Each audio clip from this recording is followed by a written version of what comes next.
Hey guys, and welcome to our YouTube channel. It's Mary here, and I'll be giving you a tutorial on how to back up your WhatsApp data. So this function basically helps you to save and protect your WhatsApp information, chats, and media on a cloud, where you can be able to retrieve it either in another device or the same device when the app gets deleted by mistake or on purpose. So how do you back up your chats?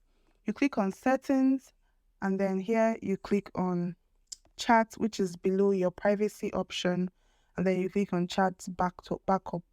Here you can either choose to backup now or to auto backup, maybe daily, weekly, monthly, or you can turn it off.